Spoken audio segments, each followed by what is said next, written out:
drinking the Bullet, or are you drinking? It's a little bit of Bullet there, yeah. Yeah. We tried a Traverse City bourbon recently that was fantastic. Traverse City, Yeah, it's Michigan. Called, yeah. Yeah. Yeah. It's really good. Yeah, I've got a buddy who lives up there. Yeah, it's great. Masks on for us, and maybe we should just start with something. Work our way into whatever Moon Sound has up, and then we'll kind of get into the rest of it. Okay. How's that sound? Yeah, why don't you guys start something? I started everything last time. Okay. I'm going to do like kind of a halftime vibe, one of your dreary, weird, Okay. Kind of things. Yeah, let's get dreary. Okay. We're going to get dreary. Are you ready to get down and get dreary, people?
That was cool. Yeah. I love it. All right. So for anyone who's watching, this is gogoLab. gogoLab, we tend to make up all the music as we go. It's a tendency we have. And We tend to do that on account of not having learned anything to actually play. Well, we can't play anything else. It's like, do you guys know any songs? And it's like, No. no, we No. don't really No, know we any don't. songs. But I've we never can actually played one. we can make up exactly. First of all, I'd like to introduce our special guest bass player. We have Lynn Keller joining us, and she is a fabulous bass player who I happened to meet at the NAMM show in Los Angeles through a friend named Nina Story, who's a great songwriter That's right. and singer and everything. And so we met, and she's like, yeah, you should meet her. Sometimes she's in Colorado, blah, blah, blah. And then somehow we got on a gig. I right? stalked you. You I was stalking you My because wife I thought stalked you were me. such a great player. Oh, that is very, very kind. So then I would, as we kind of came into this format of this gig today, which is live on volume.com, thank you to everybody at Volume for making this happen. Yeah, thank you. The thing that's great about Volume is I talked with one of the founders, and he said, oh, well, we wanted to do something for musicians, for working musicians. And I'm like, you want to do something for working musicians? Nobody wants to do anything for working musicians. And so anyway, they've sponsored us the stage to help us, to help me bring you and Eric together, and Randy and everyone working. Jesse's doing some doing the cameras today. And so anyway, I just wanted to talk to you a little bit about your career, just for a second, and then we'll jump into some stuff. I saw your resume, and it's huge. I'm old. Huge. Huge. So, Escape to Margaritaville. That was the last thing you did in L.A., right before COVID, right? Right.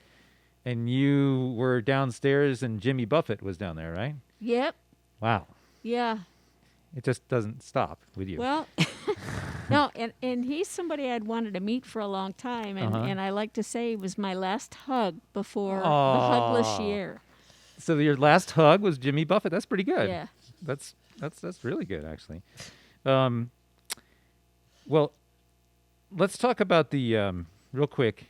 The how did you get into Broadway and musical type stuff? I always laugh about this story, and it's so weird talking through a mask while my headphones are trying to fall off and my glasses are fogging up. Isn't it great? I'm feeling like the people I used to see at the local restaurant that would kind of shuffle in, and they were all over about 90. I'm feeling that way right this moment. Oh yeah, what was your question? How did you get into Broadway musical? Oh right. So, okay, it was 2004, and I was in Japan. And what were you doing in Japan? I Just was on a hanging gig out? with Rita Coolidge. Okay. And we used to tour the Blue Note circuit.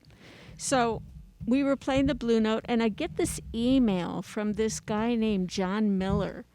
I don't know who this person is. And he said, well, I was referred to you, and would you be interested in doing the first national tour of Little Shop of Horrors? And if you like the music, first go out and get the soundtrack. Yeah.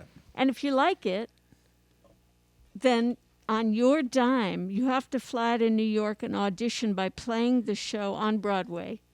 No rehearsal, you just come in and play. You show up and you play on Broadway, no rehearsal. Right. I would rather fall off a bridge. I mean, that would scare me. Yeah, it was very scary. And actually, the way this pit was, everybody was isolated. So I was in a booth with the guitar player. And the freakiest thing for me was this little clip-on monitor that was clipped on my music stand that was the conductor.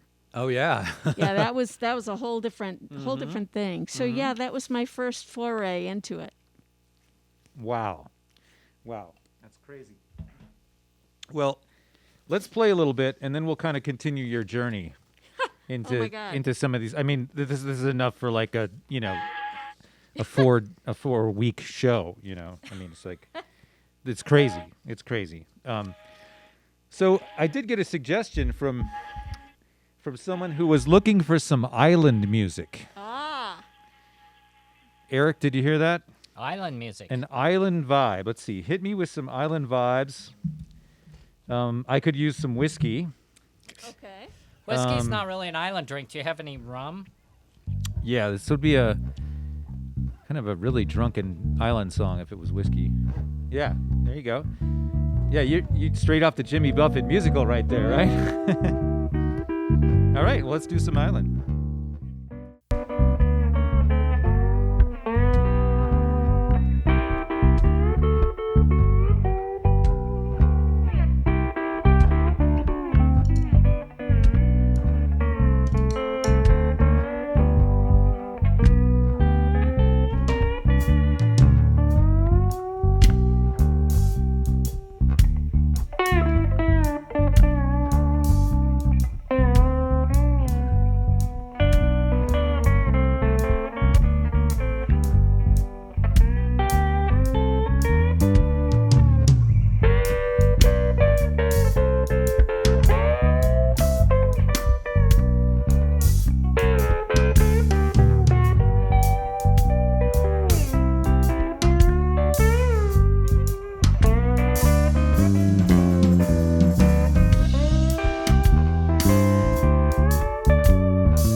I would have it on right now.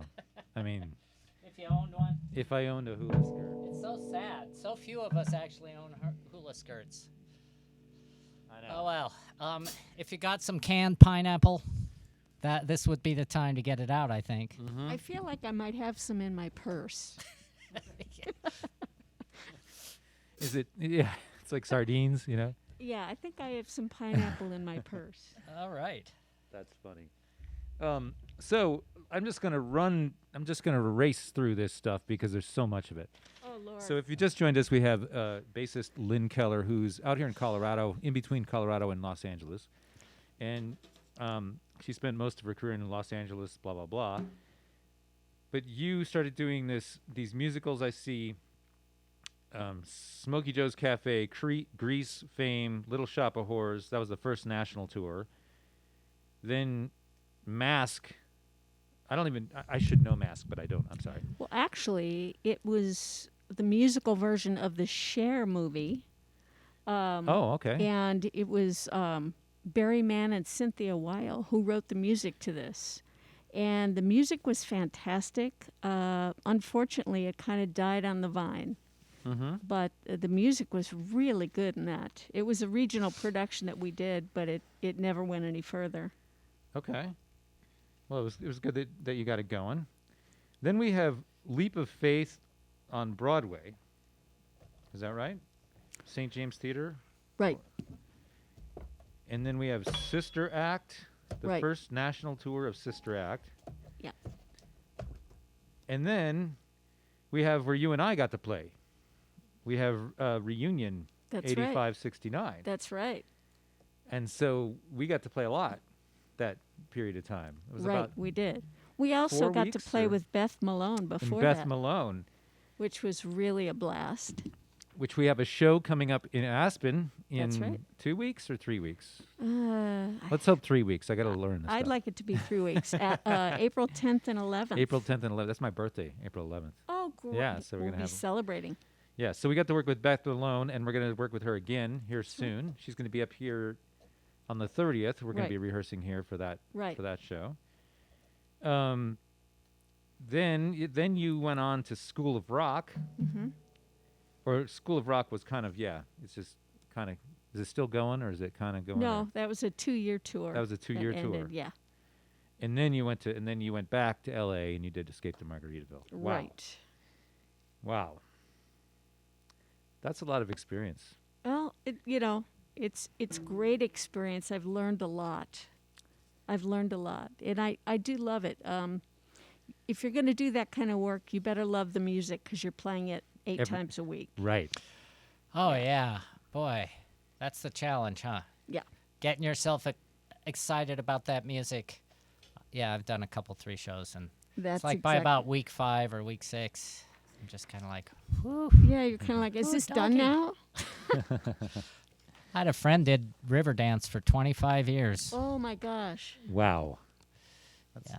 That's good work if you can get it. Yeah, You can right. keep it. Wow. You did the Today Show. Yeah, I did the Today Show Jeez. twice. It just keeps going. It got preempted the first time George Bush came on and preempted us.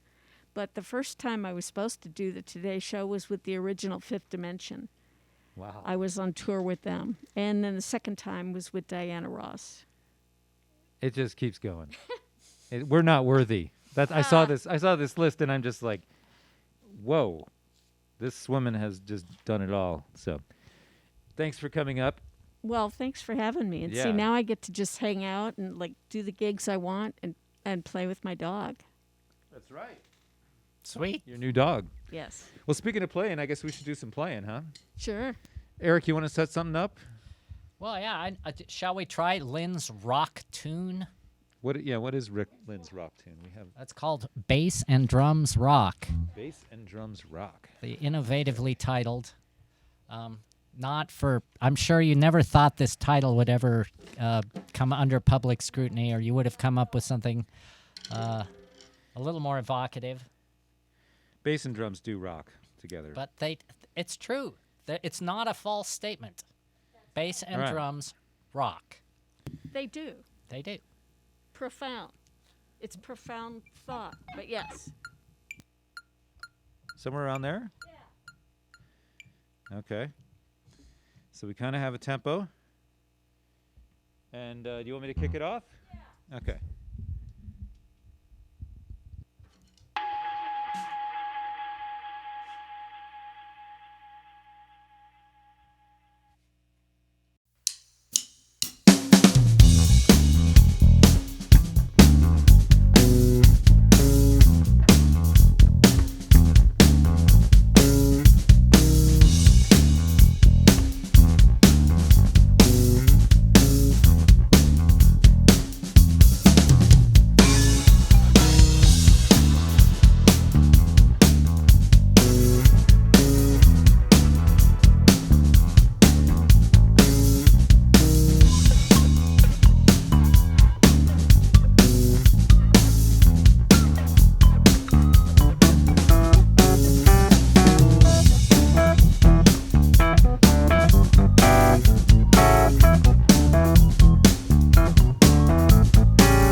Yeah, Lynn.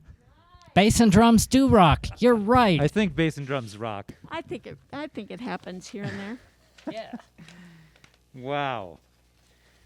I'm trying to read. There's a really small font on here. It says, "That was sick.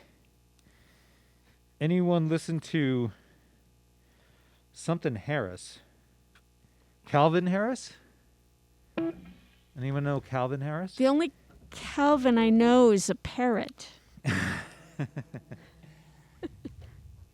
Calvin's a parrot. Do we have a song about parrots, Mr. Moon? About parrots? Can you find a sound that would be parody? Parrot without, maybe not Jimmy Buffett parrot, but like, what's another kind of parrot?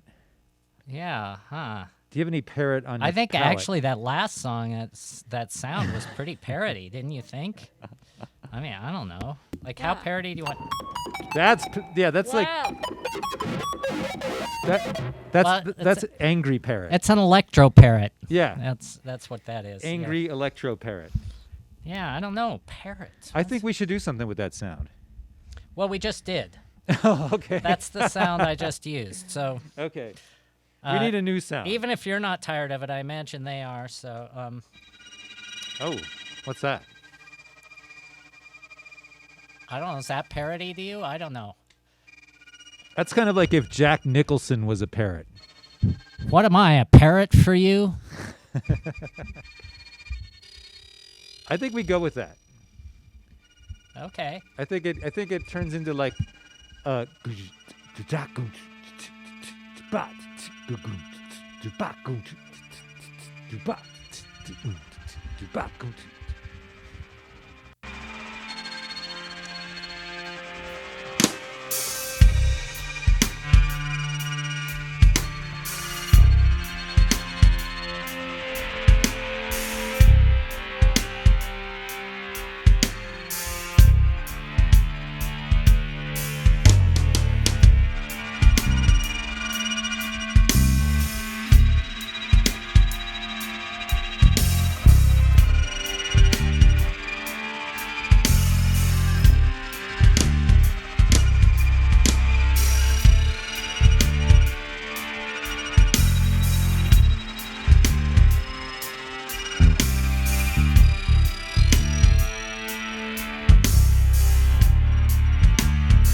That was The Island of Parrots by gogoLab.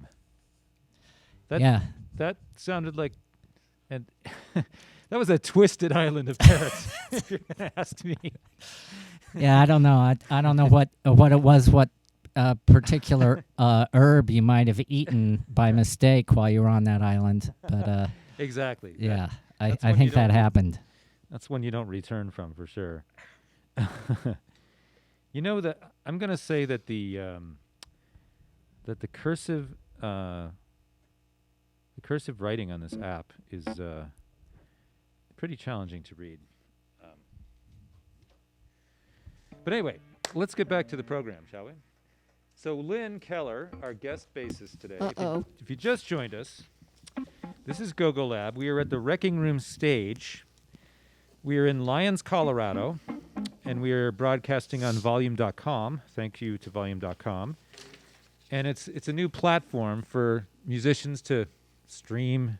It's another thing, but it's really designed around musicians instead of maybe around computer games or other things. So we got somebody rooting for us, which is we love that. Awesome. Thank you, volume.com. Yeah. So I just want to talk about some of these names here. Okay, Oleta Adams. I'm sorry, I don't know who that is. You don't? Yeah. Oh. Fire me. Oleta Adams, an amazing vocalist. Okay. And she was known locally kind of between Oklahoma and Kansas City, Missouri. Okay. And then Tears for Fears heard her. No way, I love Tears for Fears. Well, she's all over that third album. Yeah. She really? is the Okay. third album. Okay. That's why it's different from their first two. Right. And so I toured with her just before that happened. Wow. For her. Yeah. Then we have Frida Payne. Is that right? Did I Well, butcher Frida that? Payne, that was my first tour to Japan, 1988. And she had a big hit called Band of Gold. Uh-huh. And I was a big fan, and I was very excited to get a chance to play with her and experience Japan for the first time. Yeah. I took more pictures of food than you could imagine. It was funny, Eric and I were just talking about Japan this afternoon. I had a short layover, and I worked up the guts to jump on the train and to run down to the Tokyo train station. And I just wanted to walk on the soil, because we were at the Narita airport or whatever. Right. So I hopped on the train and I ran down there, and I ended up walking around the Emperor's Palace, and that's about all I had time to do, And That's brave because it's not like it was you a can read layover. Street signs. Yeah. Yeah. Well, I actually bought the $35 ticket, where it went straight there. Like it wasn't like the subway, because I would have, there's subways like, noodles, it's crazy. Right. So, right. But enough of that for me. So then the original, Michelle Shocked. Yeah, that was a wild time. Yeah, I played with Michelle as well. Oh, that's right. Yeah, when did you play with her? I played with her out here at the Arvada Center. Uh-huh. And I played a gig with her in Steamboat, Colorado. Okay. They had a series called Strings or something like that. And I don't know if I ever played any more gigs. I don't remember. But yeah, that was pretty wild. That's like riding outside of the wake behind a boat. Oh yeah. And the driver is sometimes going left and sometimes going right. Yes. It's great for this improvisational thing. Like, you've got to be on your game listening. Right. Well, when we toured together, she was going through a phase where we were called the Kings of Wah. And it was so she would perform barefoot on stage. Mm-hmm. And she got into electric guitar and a wah-wah pedal that she would duct tape to her foot. So she would walk around with this, kind of lopsided walk because she had the wah-wah pedal taped to her foot. And so we were called the Kings of Wah. And that's cool. Yeah. That's Michelle Shocked and the Kings of Wah. Yeah. That's pretty awesome. Wow. Wow. Well, God. On that note, do you have any wah-wah? Any kind of wah-wah item? Thing?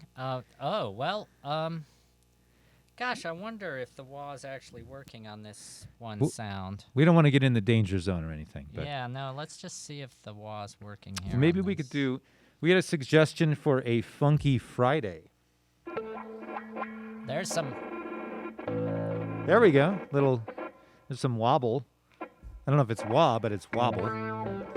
Oh, yeah, here we go. Okay, so I'm not sure what's being so evocative here, but that's great. See, who says digital is antiseptic and predictable? That's Nobody. Right. That's Come on. right. Nobody. This is all digital. How am I getting it? You tell me. I have no idea.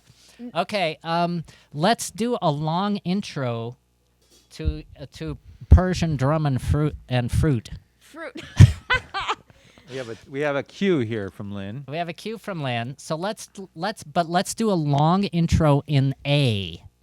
Okay. And then at some point, Lynn, you'll try desperately to get our attention and we'll all go and play the actual song part. That sounds really cool. And we somehow have to end up around Bush Kadushka, Bush Kadush. Well, we could start out Bush Kadoosh, or we could. I'll bring us into Bush Kadush. Why don't you do like a nice little like wah-wah scape? Can you do a wah-scape? Like a wascape, yeah. It's like a painting, like a I'll try wascape. That was my favorite artist, Wascape. Wascape. He was Polish, actually. Oh. And he did these amazing, washscapes. Yeah, it was my favorite thing. Okay. Well, I used to get a pierogi first. I'd take my pierogi and eat it while I was watching his art. All right. Well, There. All right. We're gonna try and do a little wah-based art here, and then we're gonna go into A with a flat 9 vibe, right? Because it's Persian, and we all know you can't be Persian without a flat 9. Well, and we'd also maybe like a little bit of quarter tone things. Yeah, well, I'll get to that, but not today. I wish I could. I'll try. I mean, I do have a pitch bend, which I could use on the wah-wah. And together, perhaps, we'll see what that turns out.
Flute.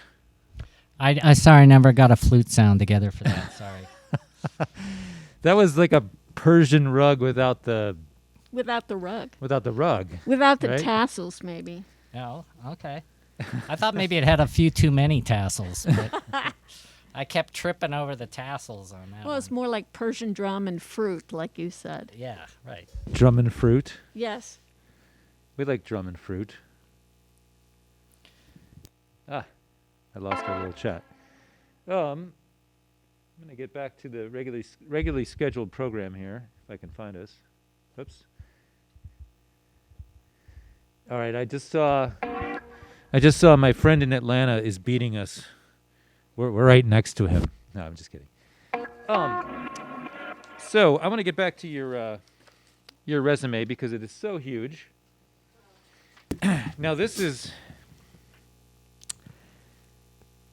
You were the musical director for. Oh, so you're in the Platters, and you still play with the Platters. Right. You said you had some stuff going on. Right.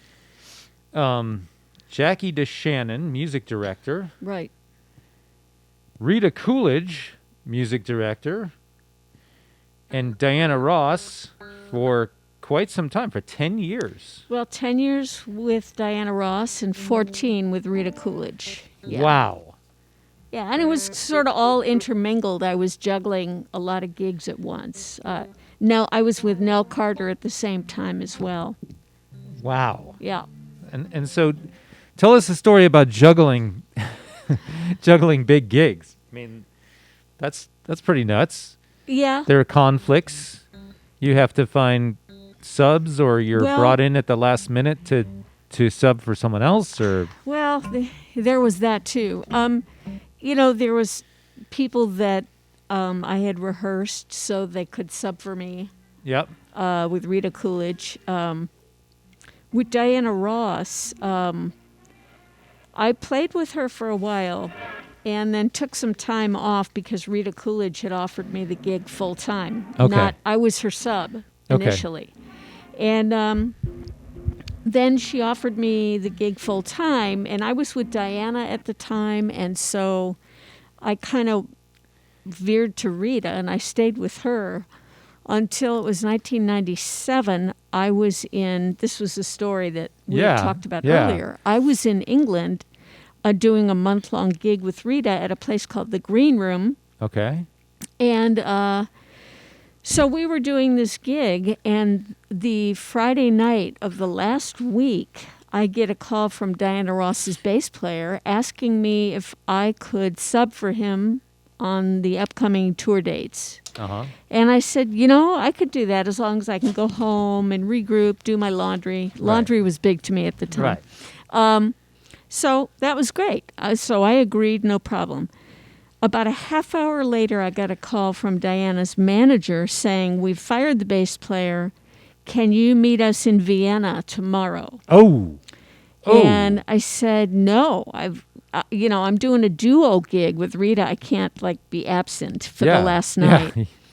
So that Sunday morning, I got up early and flew to Vienna, and the music director was waiting for me when I got out of the limo with 2 thick books of music and a Walkman. And a Walkman, yes. And I spent the entire day first alphabetizing all the charts, putting them in the book, reminding myself how all the arrangements went. How were the charts when you got them? Were they just kind of all in there? It was a mess. It was it was a complete mess. So I reorganized that and listened to the charts that day. And that night we were opening at a stadium. A stadium? Stadium in Vienna. So wait, you're in England. Yes. You're kind of at the tail end of your tour. You're ready to go home and do your laundry. Right. I was ready to do And you're big on laundry. I'm big on laundry. And then you get the call, can you come over and play with Diana Ross now? Yes. And here's 1,000 charts. Yes. And you have 15 minutes. Right, kind of. So that night, I had said to the music director, can you give me a set list so that I can put everything in order and I can be prepared? Well, she wasn't about to give a set list. So we open, and I'm on the 3rd tier, so the music director's way out in front, and he'd look at me and shout what the song was. Oh, my God. And I had 2 techs on the ground with the charts spread out. And also, she had numerous charts in different keys. So it depends on how her voice is doing that night, and she's like, I'm going to do it in this key, right. And then all of a sudden you got to grab that. So I had the techs just handing me charts as they would call them. Oh, my God. Yeah, that was that was pre-iPad. Oh, God. That was pre-everything. Yeah. Wow. Yeah. Wow. That's nuts. And so you did it, and how did it go off? It went great. It went great. It went really great. And then how many more dates did you do on that run? That was a pretty big tour that we ended up doing. So you never made it home to do your laundry? It took me a while. Like another 3 months? No, I don't think we were gone 3 months. I'm not sure how long we were gone that time. But they were very kind and sent all my clothes to the dry cleaner. Oh, that was nice. That was very nice awesome. of them. Yes. Awesome. Well, maybe we should play some music. Okay, I got something up. All right. All right. Yeah. Why don't? How about let's do a little Electro Swing? You guys know what Electro Swing is? Why don't you refresh our memory? Well, it's kind of they chop up little pieces of old swing tunes and make kind of hip hoppy things out of them. Okay. So I got a little riff that goes from B flat down to G. So sort of something like this.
Sharp ears there.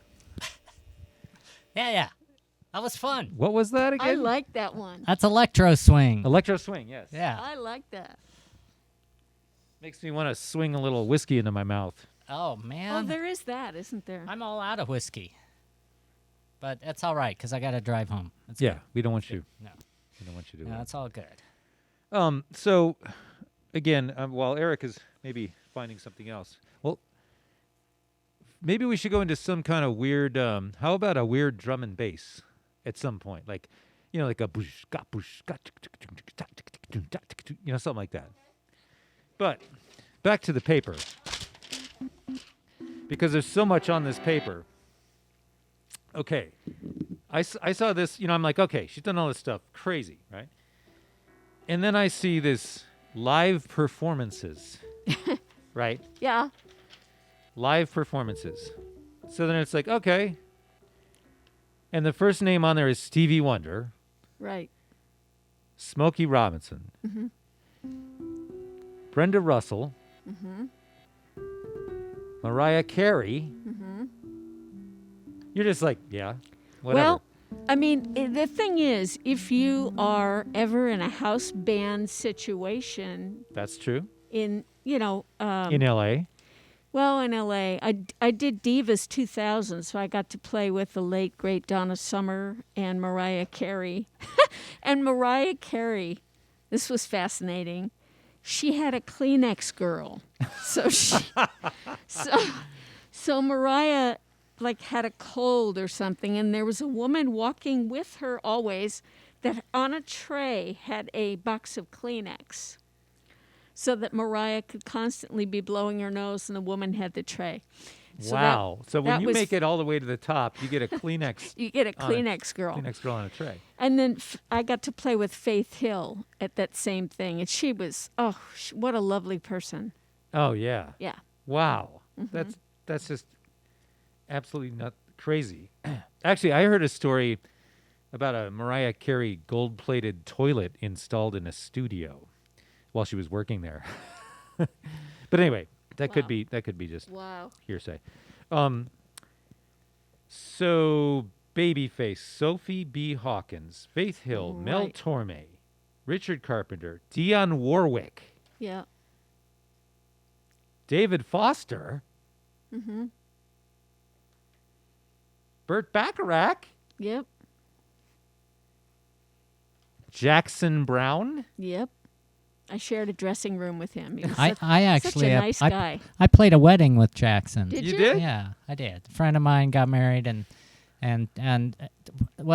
we kind of knew Jackson because we recorded a bunch at a studio of his, and so it's my friend's wedding, and he asked Jackson to play, and Jackson said sure, and I got to play behind him, and I was like, this guy's every bit as good as any songwriter I've worked with. Like, he's not a slouch at all. No. It's He's not such a bunch a of nice hype. guy, too. He's super nice dude. Wow. Really good. Really Wow. great. I mean, that says a lot, when the artists are really kind.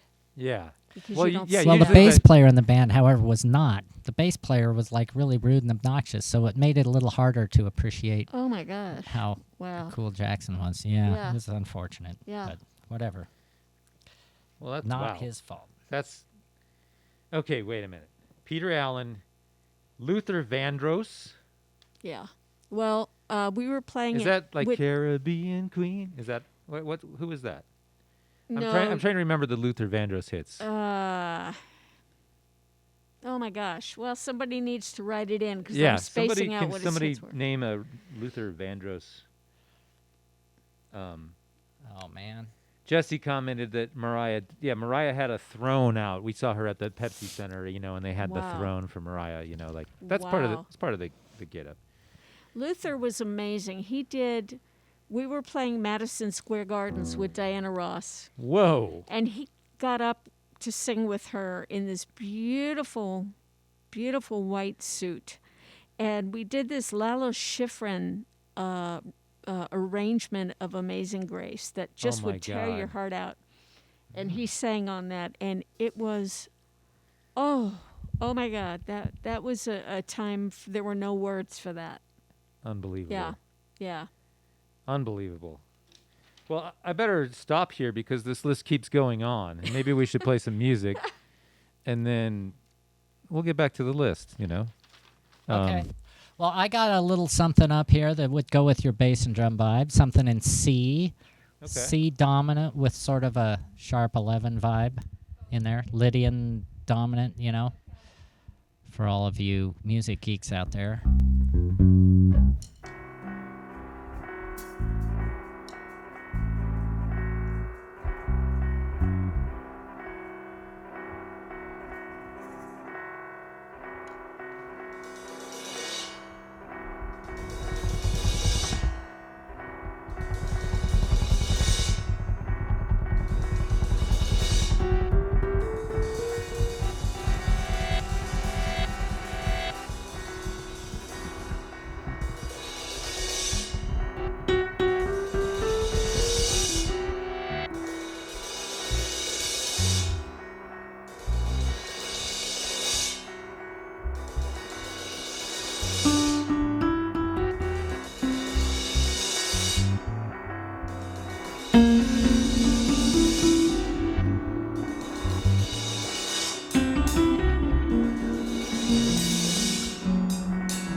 tempos are a workout. I'm out of shape too. I'm in COVID shape. This is COVID shape, yes. This is the Shaking Off the Rust tour. Oh, okay. It is. Right? This is our Shaking Off the Rust tour right now. So let's talk about it. What's it been like not playing for a year? Oh, fantastic. Oh, yes. She's like, I got a new dog. I don't have to go on the road. I got a dog. That's a good reason. It's a really good reason. Yeah. Yeah. That's a happy reason. So I think you should say to our audience how gogoLab began, some history. Sure. Yeah, we were going to get into that in another show at one point, but we'll touch on it now. Eric actually used to live in Lyons. So we're in this small town of Lyons, Colorado, and it's about 50 minutes from Denver and about 15 miles from Boulder. We all used to live in Boulder at one point, right? So anyway, Eric and I met up here actually when he was just about to move away. Where did you go to? Like Wyoming or something? Yeah, I actually moved to Wyoming. Yeah. Yeah, it was kind of a period of flux in my life because I actually got a real job for a couple of years and paid off all the debts I accumulated in 7 years of bad living in L.A. Hard living. Hard living, yep. Living off of credit cards. That kind of hard living. So, first I went to, I went up to Lander because I thought, well, I'll go to the most beautiful place I know of to live and just to heck with urban living. And then I went to the opposite extreme and I went to Austin, which is just a totally music industry town. Right. And then after doing both of those things over the course of a year, I thought, Denver's a pretty good compromise between these two extremes. There's nice outdoors and there's some music industry and business, and I can work there, and I just came back to Denver then. So Lynn lived in Austin as well. Yeah, when did you live there? I was just there the thing about Austin is they I don't know if they still do, but they needed piano players bad there. Oh, yeah.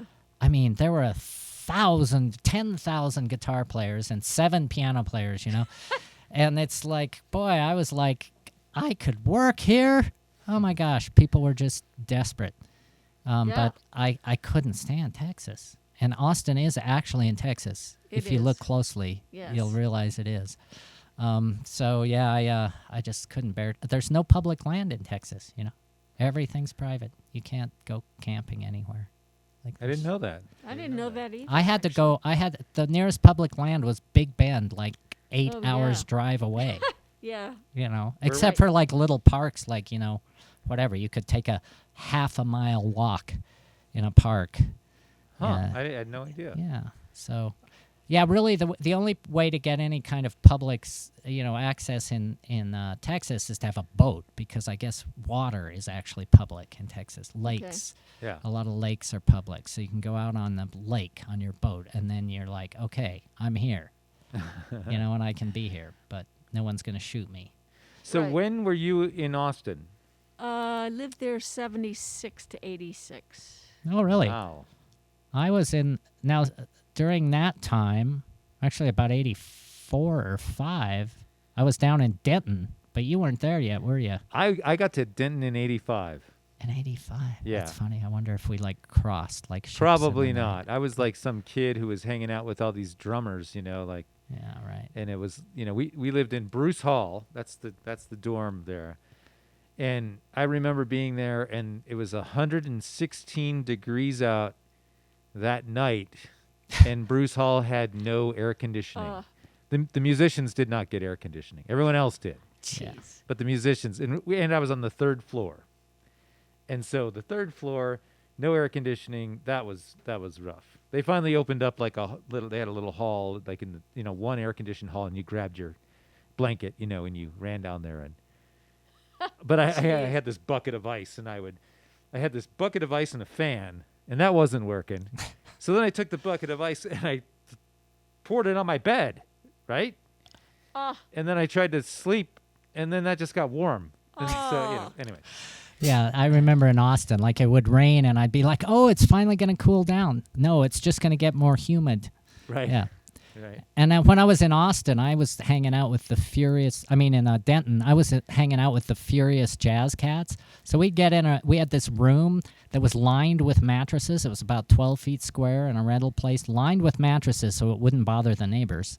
Oh, my God. And we would play, like, giant steps at 350 beats a minute for, like, half an hour. And just the sweats just and then we'd all walk a half a block to the The library. Quickie Mart, Oh. and we'd each get a 6-pack of Busch beer, Oh yeah. Yep. and that beer would be gone by the time we got back. Yeah. Oh You yeah. know, it's like, boy, I never understood American beer till I went to Texas. And then Well, it's like, you drank Lone Star while you were down there, right? oh yeah, Lone Star. but I liked Busch. Shiner. Shiner Bock. Yeah, Shiner Shiner Bock. Bock from Austin, and Yep. Is it? I didn't know it was. we actually drank Schaefer a little bit. Schaefer, Remember yeah. Schaefer? That wasn't a Texas beer. I think that was Pennsylvania. or Yeah, I something. don't know that. Oh, I beer. think I drank that when I was in Rochester, I believe. Yeah, that See? sounds right. Yeah. Beer is a big part of our lives. Yeah. Well, let's talk it about marks- beer. it Shall we marks do a it. song about beer? Do you think? Let's that's do a good song idea? about beer. Okay. I think that's a topic we can all relate to. I think I actually have a fine beer here. I'm gonna take a little. sip on it. Yeah, let's see where this beer song takes us. Yeah, hang on, I gotta.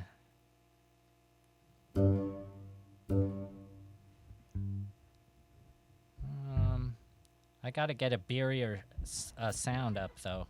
You need a malty kind of hoppy sound. Do you have one of those? You got to balance the malts and the hops and the. I've been fortunate to go on many beer tours. I play with a guy named Kyle Hollingsworth, who is he's a big famous keyboard player in the jam world, and he's a brewer. He's an avid brewer. He's been brewing for 20 years or something. And so every time we go somewhere, he goes and nerds out with the beer people. So we go to Chico and we go to Sierra Nevada, and I get the tour of my life. We're walking up where they have the secret vats, and they're kind of working on the next thing, and in Michigan, I'm spacing the name of the brewery, but the couple breweries in Michigan, they're just fabulous. They treat us like gold. And so everywhere we go, there's always like some kind of a beer element, which is fun. So do you have any bubbles over there, Mr. Moon? Yeah, I don't know. It's frustrating to look through your sounds and realize you really don't have any beer sounds. Here's a sound called Happy Happy. So let's see what this is. We'll call it Happy Hoppy. Happy Hoppy. There you go. Yeah. Oh yeah, that sounds like a beer party. I don't know if I'm gonna get that tempo unless we lock it into a click. Well, why don't you give us a click somewhere around there? Okay, One, let's. two, something like this. Let's see. I got tap tempo. There you go. I do not believe that's 162. You lie. It's probably like what is No, it? it is. It's 160. 160. Hey, maybe Randy could drop in a sample for us. Do we want a click to play to keep that thing tight, or do we just want to let it go? We can click it out. We clicked out the whole last gig, and we haven't played a click all day today. I know. Well, let's click something. So you think 160? You said? Yeah, 160. 160. Randy, can you put up? This is Randy Hansen, who's helping us out with the sound. Oh, listen to that. Oh, that's slower than I thought it would be. Oh yeah. See, I knew my tap tempo was messed up.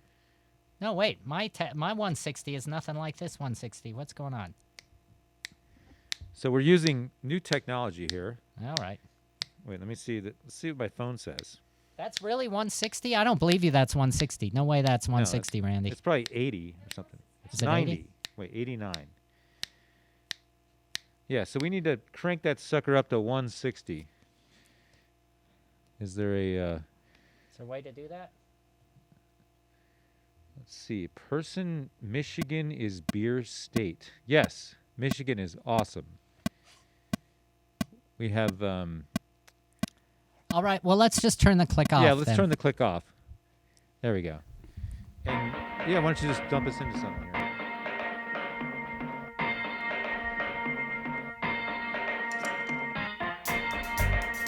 B flat.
Oh, wow. So my pitch bend wheel just broke.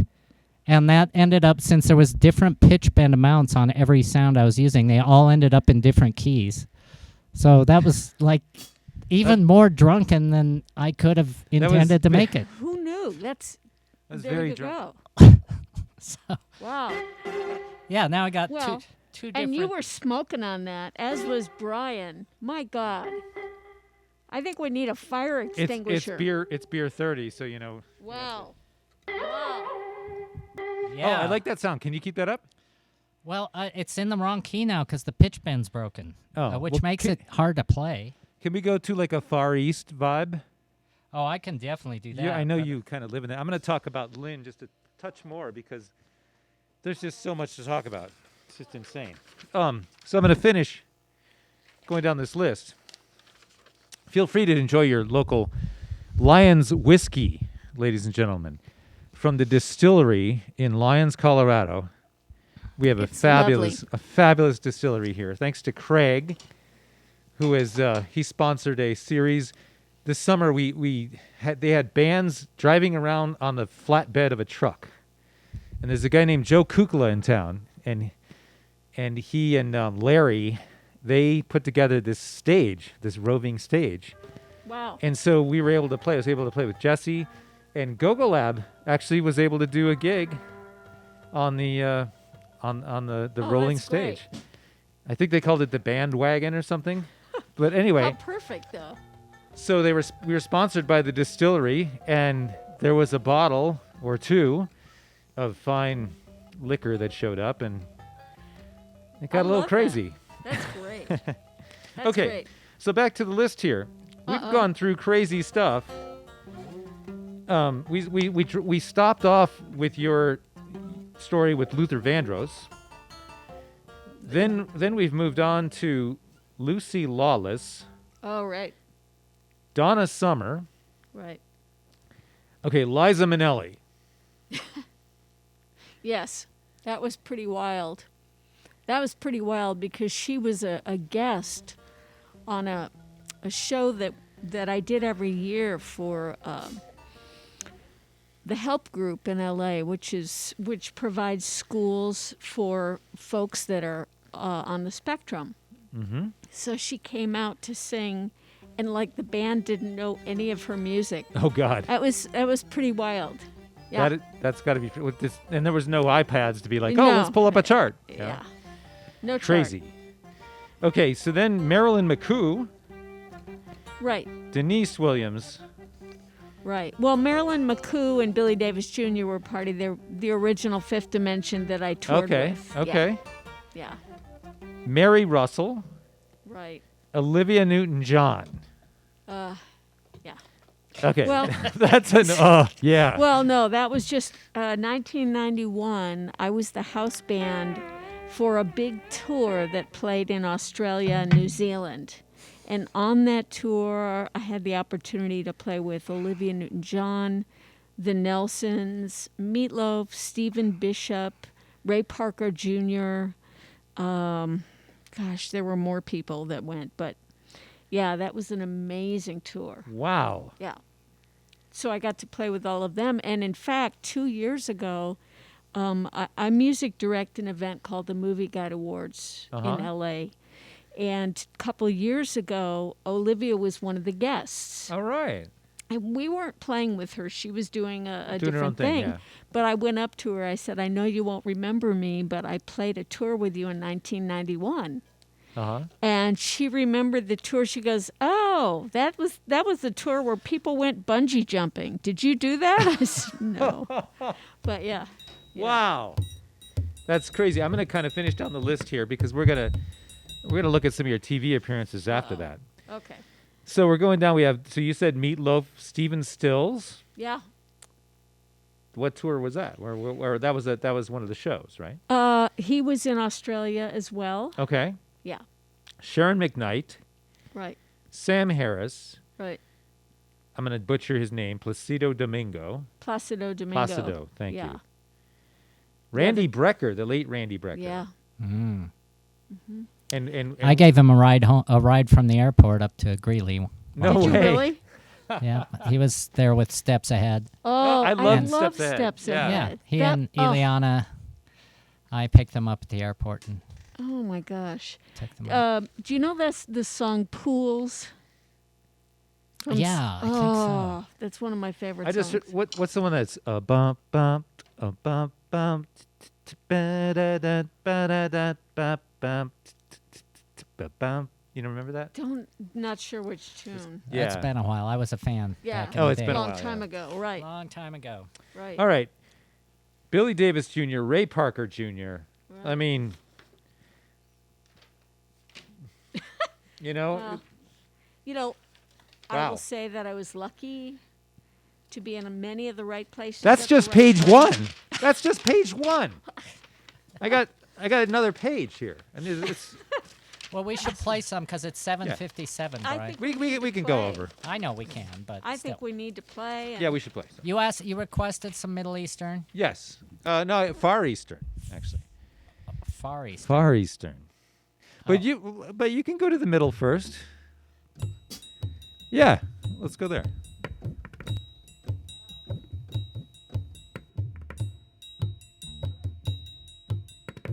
Oh, I think I have a key.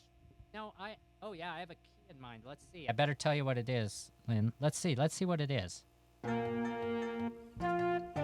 Hang on. I gotta just. Hang on. I'm gonna put up a cowbell because, you never know when you're gonna get that. So yeah. Actually, I'm gonna do this way. This'll be fun. Let's just. G minor. Or A. G minor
All right. I'm breathing heavy now. Yeah, I was going to say, that was a workout. Woo-hoo. Wow, that was a lot of workout. I got to catch my breath. Okay, so I'm going to just I think we should do the second page, our next gig. I think we should leave people in suspense to see what was on that second page. That's true. How many people vote for the second page?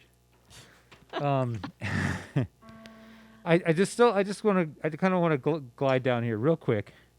Maybe we pick another tune that's a Lynn tune to go out on, or sure. Yeah, we got like one more, right? I mean, we can do whatever we want, but so if you're just joining us, we have the fabulous Lynn Keller, Eric Moon. My name is Brian McCrae. We are at the Wrecking Room Studio in Lyons, Colorado, and we are pretty much improvising music with masks on. Yeah, with masks and headphones that continue to fall off. I need glasses. to get some special phones for you. When you go back to LA, go get your ear monitors. My ear muffs. Your ear muffs. Yeah. No, my exactly. in-ears, yes. Exactly. Yeah. Yeah. So we have a clav, and we did the clav. We didn't do the clav. Let's do edgy ambient. I don't have that chart. Actually, it's outside. Could we ask one of the people in the booth to grab edgy ambient. I can't think anymore. This mask, after Yeah, I gotta say. Edgy ambient tiresome. would be a chart that might be on the table out where we had the food. Yeah, that's where it would be. It would be on the table If it was with out there. food. So if Jesse's available. But failing that, we could just do some waltz core. We could do some waltz core. Sure. Okay, let's describe what waltz core is. How did waltz core happen? Well, I'll tell you what I thought. Waltz core originally was a dual parody, which my favorite kind of parodies. I like to parody more than one thing at once. Kind of like your parrot song. Because it just doubles your value. This is a parody simultaneously of how all those alt rock hits from the 90s, had these really quiet verses. Yes. And then they'd all get super thrashy for the chorus, right? That became such a thing. Right. Like that's just how you did it. So, they were like simultaneously ballads and bring down the house numbers. Nirvana kind of did a great job with that. So that I was sort of parodying that, and then I was also just parodying the waltz, which waltzes just seemed like the quintessential not hip thing. So my thought was to take the trendiest possible device and apply it to the least trendy musical style that I could think of, and that's how I sort of had the idea for waltz core. And that's how the genre was invented. That's how the genre was born. Oh, hey, we have Miles. Hi, Miles. Come say hi. That's it. I don't think we're going to do it, but that's pass that into Eric. Pass it on to me. Just Maybe in we'll get case. around to it. I don't know. I don't know how far over time we want to go. I think we can do whatever we want. This is our stage. Yes, right. Thank you. So Miles the dog is in the house. Every studio needs a dog. That's true. And the so-called studio hound. Whoops. he's right? the studio hound. You gotta have he's studio hounds. They always have to make an appearance. So waltz core. Then what happened was we were making a gogoLab Christmas album.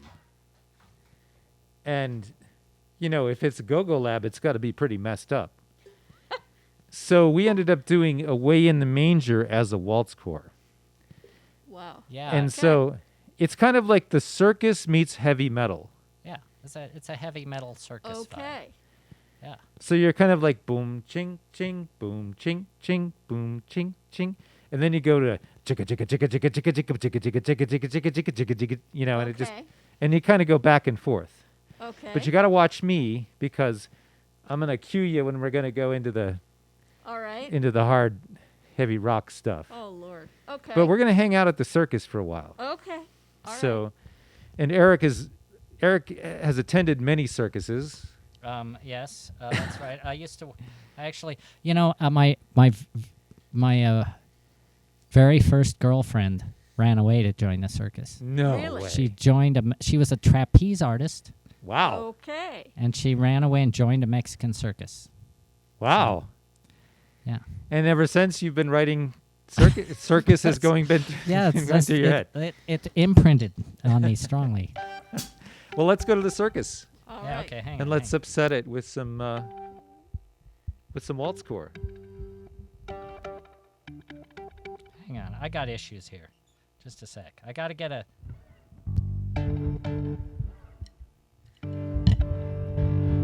Ooh. Okay. That sounds like waltz core to me. Yes. So it's just got to be the cheesiest thing ever. So, yeah, sometimes it's good to have a cheesy chord progression. Like, what's a really cheesy song that we could use as a chord progression skeleton for this? Like, We're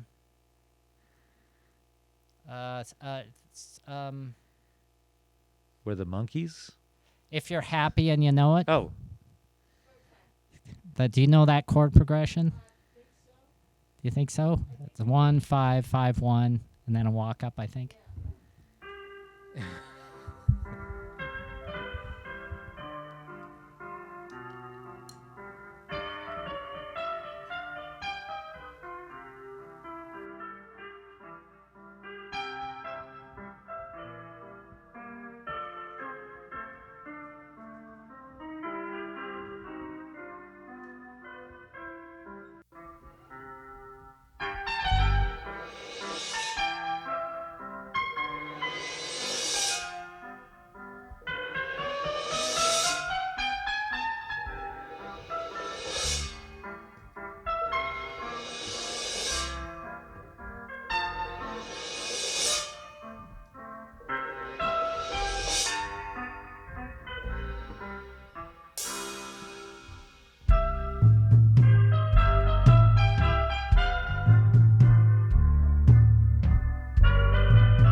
I should have got a better waltz core sound up.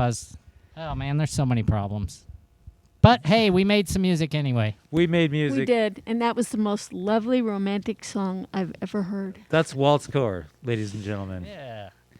Waltz core. Go to gogoLab.com and find the Christmas album and find Away in the Manger, and you'll be listening to some original waltz core. You will be. That's absolutely what you'll be doing. We also want to thank Volume.com. Yes, we want to thank Volume.com for getting us all together here at the Wrecking Room Studio in Lyons, Colorado. And thanks Eric, and thanks Lynn, and thank Randy on sound, and Jesse. Thank you, Brian, and Jesse, and Randy. Absolutely.